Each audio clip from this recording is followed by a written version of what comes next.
Hi friends, டே 47 இன்றைக்கான பதிவு என்னென்னு பார்த்தீங்கன்னா, நம்ம மாடி தோட்டத்தோட அப்டேட்டும் அது போக நம்ம காளான் ஃபார்ம் அப்டேட்டையும் தான் பார்க்க போகிறோம். வாங்க வீடியோக்குள்ளே போவோம். நம்ம மாடி தோட்டத்தில் பார்த்தீங்கன்னா நம்ம வந்து ட்ராகன் ஃப்ரூட் வச்சிருக்கோம். அது போக சின்ன சின்ன செடிகள்லாம் வச்சிருக்கோம். ட்ராகன் ஃப்ரூட் பார்த்தீங்கன்னா ஏற்கனவே 2 முறை அறுவடை பண்ணியிருக்கோம். நம்ம வீடியோ பார்த்தீங்கன்னா தெரிஞ்சிருக்கும். இது 3rd டைம். இந்த டைம் பார்த்தீங்கன்னா நிறையவே பூ பூத்துருந்துச்சு.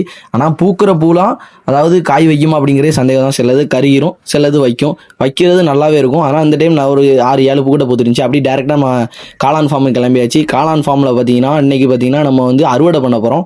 காளான் அறுவடை பண்ண போகிறோம். நல்லா பெருசாகவே வளர்ந்துருந்துச்சு. நான் எதிர்பார்த்ததை விட அதிகமாகவே வளர்ந்துருந்துச்சு. ஆனால் என்ன கொஞ்சம் ஒரு நாள் முன்னகட்டியே நாங்கள் அறுவடை பண்ணியிருக்கோம்னு நினைக்கிறேன். ஏன்னா நம்மளுக்கு தெரியாதுல்ல, நம்ம காளான் ஃபார்ம் வந்து இது ஃபஸ்ட் டைம் தான் நம்ம ட்ரை பண்ணுறோம். இதுக்கு முன்னாடி நம்ம ட்ரை பண்ணதும் கிடையாது, பார்த்ததும் கிடையாது. ஃபுல் அண்ட் ஃபுல் யூடியூப் ஆன்லைனில் பார்த்தா நம்ம ரெடி பண்ணது. இது வந்து கொஞ்சம் காஞ்ச மாதிரி இருந்துச்சு. கொஞ்சம் ஒரு நாள் முன்னாடி அறுவடை பண்ணி தான் நல்லா இருந்திருக்கும். இப்போவும் நல்லா தான் இருக்கும், ஒன்றும் பிரச்சனை இல்லைன்னாங்க. ஆனாலும் அதை எல்லாத்தையும் க்ளீன் பண்ணி எடுக்கிறது கொஞ்சம் கஷ்டமாக தான் இருந்துச்சு. அதுபோல் கொஞ்சம் தண்ணி ஊற்றாமல் வச்சிட்டோம். தண்ணி ஊற்றிருந்தோம்னா இன்னும் கொஞ்சம் நல்லா இருந்திருக்கும்.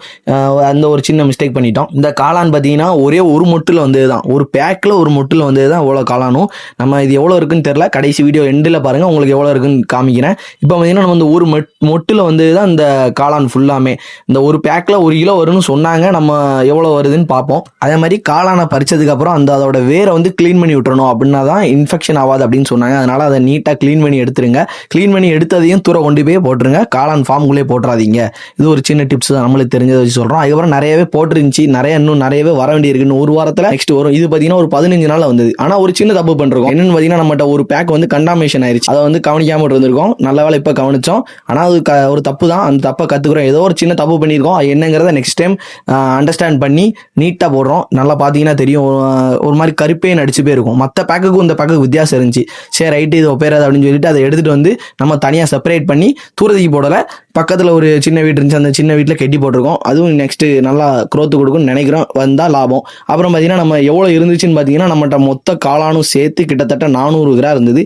ஒரு மொட்டில் மட்டும் 400 கிராம் இருந்திருக்கு. இப்போ நெக்ஸ்ட்டு அதெல்லாம் இன்னும் ரிமூவ் பண்ணிட்டு வரும்போது ஒரு 200 கிராம் வரும். இன்னும் ஒரு 4-5 மொட்டு இருக்குது. நெக்ஸ்ட் வீடியோவில் பார்ப்போம். Bye friends.